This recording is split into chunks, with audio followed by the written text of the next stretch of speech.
میرے رسول پاک علیہ السلام کا دروازہ سب سے بڑا دروازہ ہے، حضور کا دروازہ سب سے بڑا دروازہ ہے، لیکن میرے دوستو یاد رکھنا، نبی پاک علیہ السلام نے بھی لوگوں کو جب رستہ دکھایا ہے تو رب کریم کا رستہ دکھایا ہے، اللہ کا رستہ دکھایا، اللہ کریم کا رستہ دکھایا، لوگوں رب کی طرف توجہ کرائی۔ میرے رسول کریم سید عالم صلی اللہ تعالی علیہ وسلم نے لوگوں کی اللہ کی جانب توجہ کرائی اور لوگوں سے یہ کہا کہ وہ اپنے رب کریم کی جانب اپنا ذہن رکھیں، اپنی توجہ اپنے اللہ کی جانب مبذول کریں۔ میری بات کو اچھے طریقے سے سمجھیے گا، علم اللہ تبارک و تعالی عطا کرتا ہے تو اسے اللہ کی عطا ہی سمجھنا چاہیے۔ کچھ لوگوں کے پاس علم ہوتا ہے پر علم نافع نہیں ہوتا، وہ ٹامک ٹونجا مارتے رہتے ہیں ساری زندگی۔ علم کو اللہ کی عطا سمجھیں، اپنی عقل پر اپنے شعور پر زیادہ بھروسہ نہ سمجھیں، نظر اللہ پہ رکھیں۔ حضرت مولا علی شیر خدا کرم اللہ تعالی وجہہ الکریم سے کسی نے پوچھا تھا بڑا عالم کون ہوتا ہے؟ ہمارے ہاں تو اب وہ والے عالم پائے جاتے ہیں نا اللہ ماشاءاللہ، جو ممبر پہ بیٹھتے ہیں تو دعوے ہی دعوے ہیں، ممبر پہ بیٹھتے ہیں تو دعوے ہی دعوے ہیں، اس طرح کے عالم ہمارے ہاں پائے جاتے ہیں، وہ ہر بات میں دعویٰ کرتے ہیں، میں یہ کر دوں گا، میں وہ کر دوں گا۔ یہ مزاج علماء کا نہیں۔ حضرت علی المرتضیٰ سے کسی نے پوچھا بڑا عالم کون ہوتا ہے؟ فرمایا بڑا عالم وہ ہوتا ہے کہ جسے مسئلے کا پتہ نہ ہو تو وہ کہہ دے مجھے نہیں پتا، میں پتہ کر کے بتاؤں گا، غلط بات بیان نہ کرے۔ امام مالک سے کسی نے کوئی مسئلہ پوچھا تو آپ فرمانے لگے مجھے اس سوال کا جواب نہیں آتا۔ ہمارے بزرگ سمجھاتے کیا ہے؟ وہ کہنے لگا آپ اتنے بڑے امام ہیں تو اس سوال کا جواب نہیں آتا۔ فرمانے لگے اگر مجھے ہر سوال کا جواب آتا پھر تو میں خدا ہوتا، مجھے ہر سوال کا جواب نہیں آتا، مجھے تو اتنا آتا ہے جتنا میرے رب نے مجھے عطا کر دیا ہے۔ اپنی نظر اللہ پہ رکھیں، نکل آئیں اس معمے سے باہر کہ میں کوئی بلا ہوں، مجھے بڑا پتہ ہے، میرے پاس 6 ڈگریاں ہیں، مجھے 10 جگہ پہ تدریس کا شغف حاصل ہے، اس سے نکلیں باہر۔ قرآن مجید دیکھیے گا، اللہ تعالیٰ نے ارادہ قدرت فرمایا کہ میں حضرت آدم کو بناؤں گا، پھر بنانے کے بعد فرمایا فرشتوں سجدہ کرو آدم کو، سب نے سجدہ کیا الا ابلیس ابا واستکبر وکان من الکافرین، سب نے سجدہ کیا سوائے ابلیس کے، اس نے انکار بھی کیا، تکبر بھی کیا اور کافروں میں سے ہو گیا۔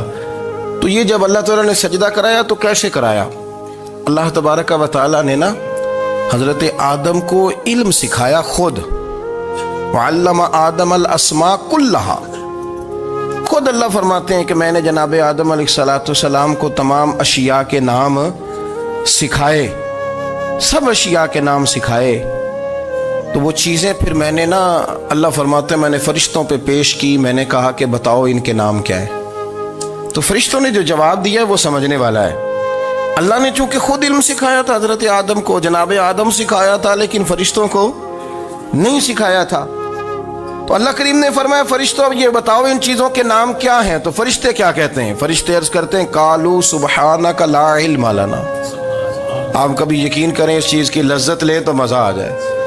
کہا قالوا سبحانک، کہنے لگے تو پاک ہے، قالوا سبحانک، کہنے لگے تو بھئی آدم علیہ السلام کو نام سکھا لیے، پھر فرشتوں کے سامنے وہ چیزیں پیش کر کے کہا ان چیزوں کے نام بتاؤ، تو فرشتے کیا کہتے ہیں؟ کہتے ہیں قالوا سبحانک، تو پاک ہے، لا علم لنا، ہمارے پاس کوئی علم نہیں، الا ما علمتنا، ہمیں تو اتنا پتہ ہے جتنا تو نے ہمیں سکھا دیا، ہمیں تو اتنا پتہ ہے جتنا تو نے ہمیں، لا علم لنا، ہمارے پاس کوئی علم نہیں ہے، اتنا ہی پتہ ہے جتنا تو نے ہمیں سکھا دیا ہے، اس سے زیادہ ہمارے پاس علم، اور یہ کیوں تو نے ہمیں جتنا سکھایا اتنا پتہ ہے۔ فرشتے یہ نہیں کہتے یا اللہ تو زیادہ سکھا، آدم کو دیا تو ہمیں بھی دے، یہ نہیں فرمایا، فرمایا انک انت العلیم الحکیم، اے اللہ تو علم والا بھی ہے اور حکمت والا بھی ہے، تجھے پتہ ہے کس کو کتنا دینا ہے، جتنا تو نے مناسب سمجھا جناب آدم کو دیا، اور جتنا تو نے بہتر سمجھا وہ تو نے ہمیں عطا فرمایا۔ تو اگر آپ کے پاس علم ہے، کہیں نالج ہے، اس کو اللہ کی عطا سمجھیں۔ ہمارے ہاں بہت سارے لوگ بن کے بیٹھ جاتے ہیں، میں اکثر کہتا ہوں کہ پھر وہ دعوے کرتے ہیں میرے علاقے والے جاہل ہیں، میرے شہر والے جاہل ہیں، میرے خاندان والے پڑھے نہیں، یہ آپ کا دعویٰ ہے، یہ آپ کو خراب کر دے گا۔ ہم نے بہت سارے ایسے لوگ دیکھے جو بہت بڑے عالم تھے، لیکن اللہ جب لینے پہ آیا تو عقل ہی لے گیا، شعور ہی چلا گیا، حافظے ختم ہو گئے۔ آپ دیکھتے ہیں بڑھاپے میں کچھ لوگ ایسے ہوتے ہیں کہ جن کو یہ بھی یاد نہیں رہتا کہ میرا نام کیا ہے، میں کہاں ہوں، مجھے کدھر جانا ہے۔ تو اس وقت سے اللہ کی پناہ مانگیں اور اپنی نظر اپنے رب کریم کی جانب رکھیں، اللہ کی جانب اپنی نظر کو مبذول رکھیں۔ دوسری بات، علم کے بعد ایک چیز آتی ہے جس کا نام ہے ہدایت،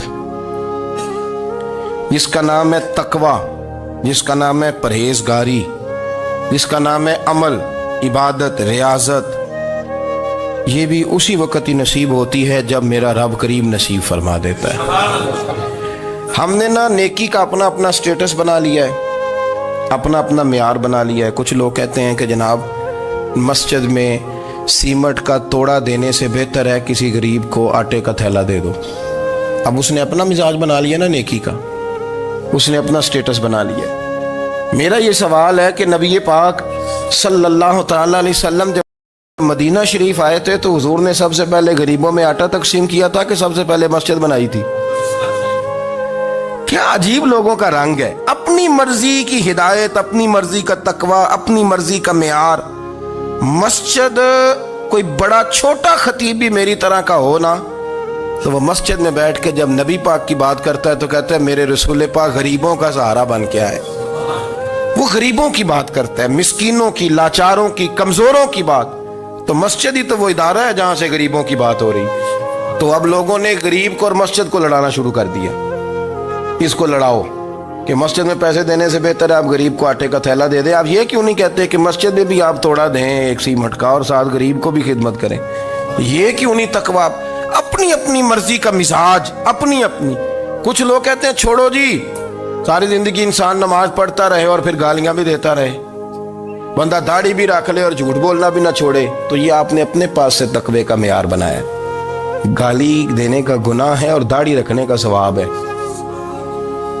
تو اگر آپ داڑھی رکھے ہوئے ہیں اور آپ کوئی غلطی کر رہے ہیں تو اس سے آپ کی داڑھی کا ثواب ختم، اللہ کرے آپ کو سمجھ آئے میری بات۔ آپ کوئی غلطی کر رہے ہیں، داڑھی کا ثواب اس سے ختم، وہ اپنی جگہ پہ قائم ہے چیز۔ اپنی مرضی کا کیوں تقوی کا معیار بناتے ہیں؟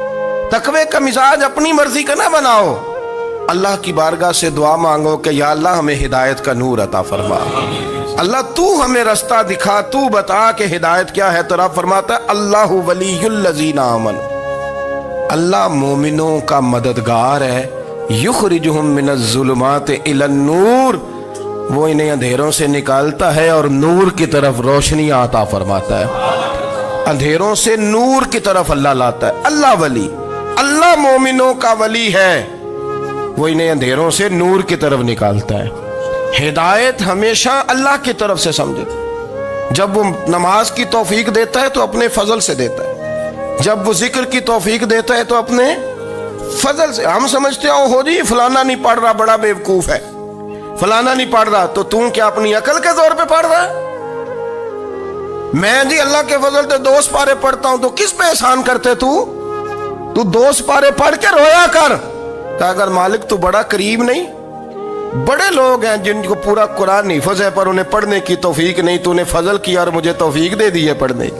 رویا کر، پڑھ کے رویا کر، راتی ساری کر کر زاری، وہ نیند اکھاں تھی توندے تے فجرے اوہی گناہگار کہاون سب تو نیوے ہوندے۔ مہربانی کریں، ڈریں، نیکی کریں تو پھر ڈریں، پھر احساس پیدا کریں، پھر اپنے اندر وہ کمزوری لائیں کہ توبہ توبہ مجھے تو پتہ ہی نہیں، تو جانتا ہی نہیں۔ حضرت سیدنا امام اعظم ابو حنیفہ رحمۃ اللہ تعالی علیہ کے ساتھ ایک شخص کہتا میں نے نماز پڑھی، تو عشاء کی نماز تھی۔ یہ جو لوگ بڑے ہوتے ہیں نا، جن کے پیار کرنے والے بڑے ہوتے ہیں، ان کے گرد خوف بھی بڑا ہی ہوتا ہے، انہیں بڑا ڈر لگتا ہے، بڑی بعض اوقات آزمائش ہوتی ہے ان کی۔ عشاء کی نماز کہتے پڑھی تو امام صاحب نے نا عشاء کی نماز میں تلاوت کی آیتیں فَمَن يَعْمَلْ مِثْقَالَ ذَرَّةٍ خَيْرًا يَرَهُ وَمَن يَعْمَلْ مِثْقَالَ ذَرَّةٍ شَرًّا يَرَهُ، فرمایا جو ذرہ برابر خیر کرے گا وہ بھی قیامت میں دیکھے گا، اور جو ذرہ برابر شر کرے گا وہ بھی قیامت میں اس شر کو دیکھے گا اس کے سامنے آئے گا. تو وہ شخص کہتا ہے کہ سارے لوگ نماز پڑھ کے چلے گئے تو امام صاحب رحمۃ اللہ علیہ نے اپنی داڑھی پکڑی رو رہے ہیں. کہتے ہیں وہ ذرہ برابر نیکی کا بدلہ دینے والے، وہ ذرہ برابر شر پہ سزا دینے والے میری سفید داڑھی کو دیکھ. مالک میرے ذرے ذرے سامنے نہ لانا، لوگ تو میری بڑی قدر کرتے ہیں دنیا، میں تو بڑا پہچانا جاتا ہوں، لوگ تو میری راہوں میں پھول لیے کھڑے ہوتے ہیں، مجھے بڑا نوازتے ہیں. قیامت میں رسوا نہ کر دینا، میرے لیے مشکل ہو جائے گی. وہ کہتے ہیں میں نے امام صاحب کا درد دیکھا، مجھے کوئی کام تھا تو میں چلا گیا. میں نے کہا کہ وہ اس وقت اللہ کے حضور حاضر ہیں تو میں دوبارہ آؤں گا. کہتے ہیں میں تہجد کا وقت آیا تو امام صاحب وہیں بیٹھے تھے اور ان کی داڑھی آنسوؤں سے بھری ہوئی تھی اور زور سے داڑھی پکڑی ہوئی. کہنے لگے مالک رسوا نہ کر دینا، قیامت میں رسوا نہ کر دینا. یار جو ہدایت یافتہ لوگ تھے وہ تو ڈرے ہوئے تھے، وہ تو سہمے ہوئے تھے. وہ تو کہتے تھے یہ اس کا فضل نہیں، اس نے بلا لیا، یہ اس کا کرم نہیں.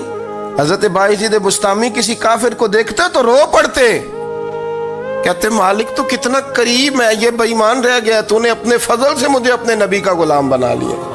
وہ رو پڑتے. یہاں تو لوگوں کا دعویٰ ہی بڑا ہے. نمازی اللہ خیر فرمائے وہ تو دوسروں کو گھورتا ہے، وہ کہتا ہے جنت کا میں مالک ہوں، کنجیاں میرے پاس ہیں، میں کسی اور کو گھسنے نہیں دوں گا. اور اگر 2-3 حج کر لے تو پھر تو وہ کہتا ہے کہ اب میرے سے پوچھ کے لوگ جنت میں جائیں گے معاذ اللہ. اور اگر وہ 2 4 5 7 دفعہ کوئی نفل پڑھ لے تو پھر وہ کہتا ہے چھوڑیں جی سارے لوگ بے عمل ہیں، میں اکیلا نیک ہوں.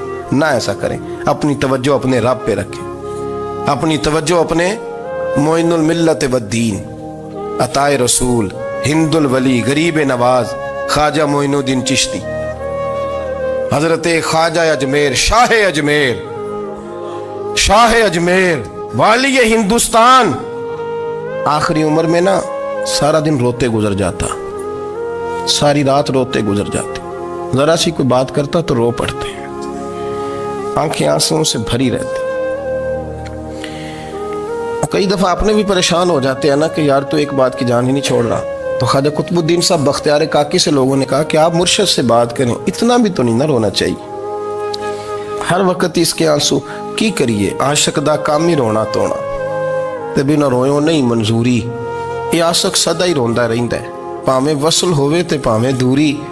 ہر وقت رونے کا کیا مطلب ہے؟ تو خواجہ قطب صاحب کہتے ہیں میں قریب گیا تو میں نے پیر دبائے، میں نے کہا سونیا لوگ تو کچھ بھی نہیں کرتے، تو نے تو کمال کر دیا، 90 لاکھ آدمی مسلمان کر دیا، دنیا کچھ نہیں کرتی، تو نے 50 سال ساری رات مصلے پہ بیٹھ کے رب راضی کیا. تو شہزادہ تھا، حضور کی اولاد تھا، لیکن معین الدین تیرا ایک پلاٹ بھی نہیں، تو نے طالب علم پالے، انہیں غریبوں کو دیا، انہیں نوازا، کوئی شے نہیں تیرے پاس، ہر چیز تو نے، ساری رات روتے ہو، سارا دن روتے ہو.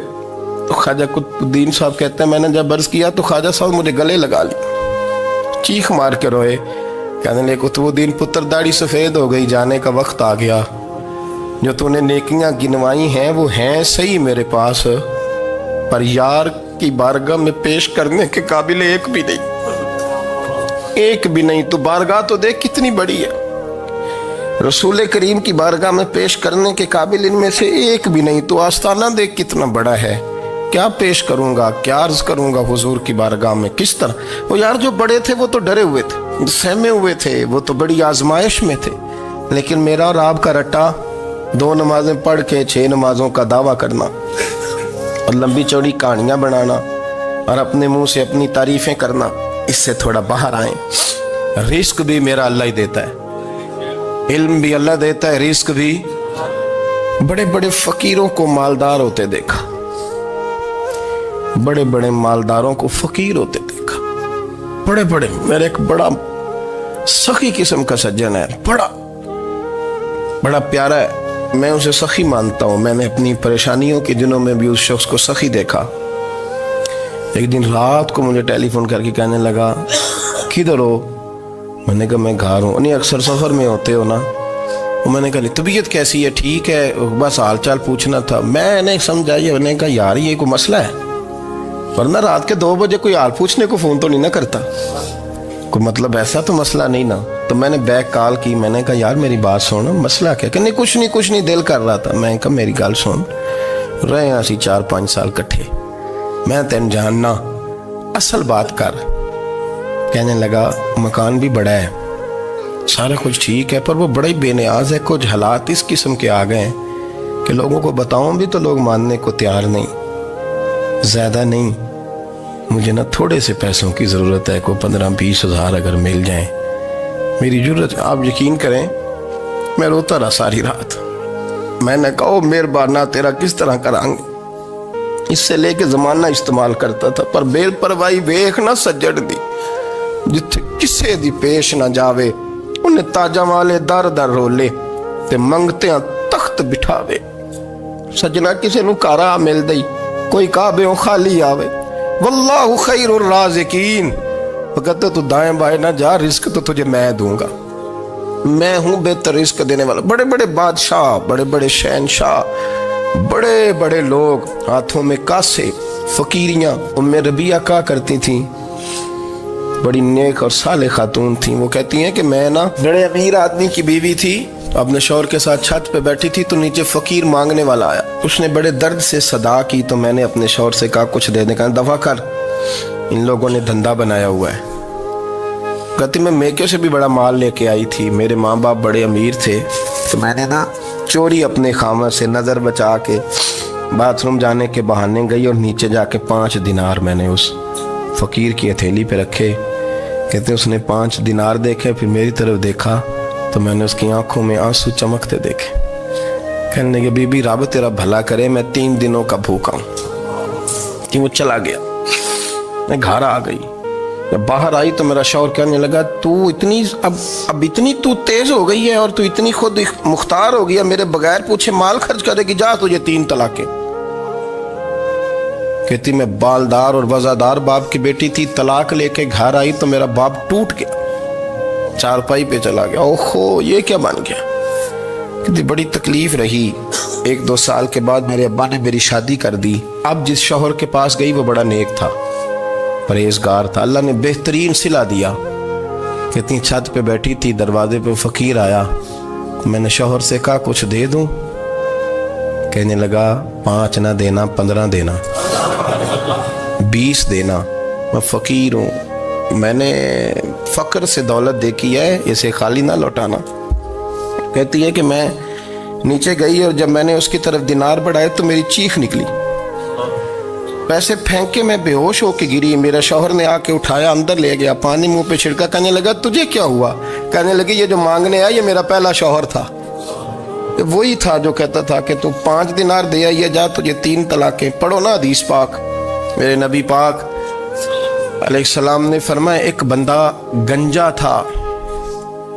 گنجا, کوئی ترتیب آگے پیچھے ہو جائے تو مفہوم کے لحاظ سے, لیکن میں مفہوم اس کا واضح کرتا ہوں. ایک گنجا تھا, کوئی شے نہیں تھی, سر پہ بال بھی نہیں تھے, رویا کرتا تھا. اللہ تعالیٰ نے فرشتے کو بھیجا, تجھے کیا چاہیے؟ تو کہنے لگا بال آ جائیں اور تھوڑا مال آ جائے. فرشتے نے ہاتھ پھیرا تو بال بھی آ گئے, تو بکریاں بھی آ گئیں, لائنیں لگ گئیں, مال ہی مال ہو گئے. دوسرے کے پاس گیا, وہ کوڑا تھا, اس کو جا کے کہا کیا چاہیے؟ کہنے لگا شفا ہو جائے اور کچھ اللہ تعالیٰ آسانی کر دے. شفا بھی ہو گئی, گائیں بھی دے دی, بھینسیں بھی دے دی, مال ہی مال ہو. پھر ایک کے پاس گیا, وہ اندھا تھا, تجھے کیا چاہیے؟ اس نے کہا آنکھیں ملنے اور کچھ ساتھ اللہ مال دے دے. اونٹ ہی اونٹ ہو گئے. جب بڑا نواز دیا تو پھر مالک نے امتحان لینے کا ارادہ کیا. یاری تیری سونا ہے پر آزمائشاں بھی تیریاں اگ, آزمائشاں تیریاں, صحیح کہہ رہا ہوں, آزمائشاں تیریاں, یاری تیری سونا ہے پر آزمائشاں تیریاں. یہ سونا پرکھیا جامدائی, پہلو نہ لگاں دے لگ. اللہ نے فرمایا آزمائش کرو. سب سے پہلے گنجے کے پاس آئے, اسے کہا اللہ کے رستے میں کچھ دیکھا نہیں لگا, میرے خرچے ہی بڑے, دیکھو تو صحیح کتنی مشکل میں وقت گزارتا ہوں, حال ہی کوئی نہیں. تو اس نے کہا میں نے تو سنا ہے تو گنجا اور بھوکا ننگا تھا. کہنے لگا میں تو جدی پشتی رئیس اعظم ہوں, تجھے کس پاگل نے کہا ہے بھاگ جا؟ اس نے کہا اچھا جیسے تو تھا ویسے ہی ہو جائے. کھیت کھلیان اجڑ گئے, پھر سے گنجا ہو گیا. حضور علیہ السلام فرمانے لگے, پھر وہ اس کے پاس گیا جو کوڑا تھا, اسے کہا کچھ دے. کہنے لگا خرچے ہی بڑے, اب پوچھ لیں کسی امیر آدمی سے، کہے گا چکی کے نیچے ہاتھ ہے میرا، میرے سے زیادہ تو پریشان بندہ ہی کوئی نہیں، کیا بتاؤں آپ کو، اتنا ٹیکس ہے، اتنا جرمانہ ہے، فلانی شے، بڑا کچھ گنواتے ہیں لوگ۔ اس نے کہا میں نے تو سنا تو پہلے کوڑا تھا۔ اس نے کہا جا دوڑ جا، میں تو رئیس اعظم ہوں، دادا بھی پردادا بھی اور ساری نسل ہی۔ اس نے کہا اچھا جیسے تو تھا ویسے ہی ہو جائے۔ پھر وہ گیا اندھے کے پاس اور جا کے کہا اللہ کے نام پہ کچھ دے۔ تو وہ کہنے لگا رب کے نام پہ؟ یہ کھڑے ہیں اونٹ، جتنے تیرے دل کرے لے دا۔ اس نے کہا کیا معنی اس بات کا؟ کہنے لگا یار تجھے کیا بتاؤں، میں تو اندھا تھا، میں نے تو کبھی دنیا دیکھی نہیں تھی، پھر اس کریم نے فضل کیا تو مجھے بڑا کچھ دکھایا، میں کیا بتاؤں، میرا دل کر رہا ہے کہہ دوں کہ پھر اس نے کعبہ دکھایا، پھر اس نے روضہ رسول دکھایا، پھر اس نے ریاض الجنہ کے سجدے دکھائے، پھر اس نے اپنے محبوب کے دروازے کی رونقیں دکھائیں، اس نے بڑا کچھ دیا، اس نے بڑا نوازا۔ میرے پاس تو شاید میں بدکار پرانا خادم، کسے در ملی نہ ٹوئی، ایت واصف یار نے نظر جو کی تھی، پھر واصف ہی ہوئی، یہ تو اس کا کرم ہوا۔ تو یہ وہ کہنے لگا تو اللہ کے نام پہ جان مانگ، میں وہ بھی دینے کو تیار، میرے پاس تو شے ہی کوئی نہیں تھی، مجھے تو اپنا پتہ ہے، میں تو کوئی شے نہیں تھا، کچھ نہیں تھا میرے پاس، یہ تو ان کا کرم ہے کہ رخ ان کا ادھر ہے، اور مختصر سی میری کہانی ہے، یہ جو بھی ہے ان کی مہربانی ہے۔ تو وہ کہنے لگا میں بھی کچھ لینے نہیں آیا تھا، تیری آزمائش ہی کرنے آیا تھا، تیری عزتیں بھی سلامت رہیں گی، تیرا مال بھی سلامت رہے گا، تیری شفا بھی۔ اپنی زندگی میں کبھی بھی اللہ کی بارگاہ سے توجہ ادھر ادھر نہ کریں، چھوڑیں لوگ کیا کر رہے ہیں، دنیا کیا کہہ رہی، کبھی بھی اپنی توجہ دائیں۔ ہمارا یہ مسئلہ بن گیا کہ ہماری سیاست ہے، ہماری دنیا داری ہے، ہم بندوں کو راضی کرنا چاہتے ہیں، ہم دیکھتے ہیں کون کس طرح، اور آپ یقین کریں آپ تھک جائیں گے، بندے راضی نہیں ہوں گے، وہ نہیں راضی ہوتے، آپ ان کو منا کے لائیں گے تو ادھر والے نکل جائیں گے، ادھر کو منائیں گے تو ادھر والے نکل جائیں گے۔ اس چکر سے باہر آئیں، اس رب کو راضی کریں جو فرماتا ہے ان الذین آمنوا وعملوا الصالحات سیجعل لهم الرحمن ودا۔ فرمایا تو ایمان لانے کے بعد نیک عمل کر، میں لوگوں کے دلوں میں تیری محبت پیدا کر دوں۔ رحمان لوگوں کے دلوں میں محبت ڈال دے گا، اللہ لوگوں کے دلوں میں۔ اپنی نظر ہمیشہ اپنے رب پہ رکھیں، اتنی لمبی چوڑی دنیا داروں سے امیدیں نہ وابستہ کریں۔ میں نے دیکھا ہے لوگ کاسا لیسی کرتے ہیں، کبھی اس کے دروازے پہ کبھی اس کے دروازے پہ، ان چکروں سے باہر آئیں اور اپنے رب کی بارگاہ کی طرف توجہ کریں، استغفار شوق سے پڑھا کریں، اور اکیلے میں نہ، اکیلے میں حضرت رئیس المتکلمین مولانا نقی علی خان صاحب رحمۃ اللہ نے لکھا ہے کہ فرعون 500 سال حکومت کر گیا، یہاں تو 5 سال کی حکومت کی پیر لڑکھڑاتے ہیں، 500 سال۔ فرماتے اصل وجہ یہ تھی کہ دنیا جب سو جاتی تھی نا تو اوپر چادر لے کے تو مصلے پہ بیٹھ جاتا تھا اور ہاتھ باندھ کے کہتا تھا رب تو ہی ہے، میرا پردہ نہ کھولنا، مالک تو ہی ہے، کرم نوازی کرنا، میری پکڑ نہ کرنا۔ وہ بے ایمان ہو کے اگر 500 سال ہاتھ باندھے تو گزارا کر لیتا ہے، تو ایماندار ہے، پر مسئلہ یہ ہے کہ تو رات کو بکل مار کے ہاتھ نہیں نہ باندھتا، تو منت نہیں کرتا، تو استغفار نہیں کرتا۔ توبہ کریں تو بچے رہیں۔ وہ اتنی لمبی حکومت کر گیا چونکہ رات کو کہتا تھا مالک رب تو ہی ہے، لیکن مہربانی فرما، میری پکڑ نہ فرمایا، تو اللہ نے تو اس کو مہلت دے دی۔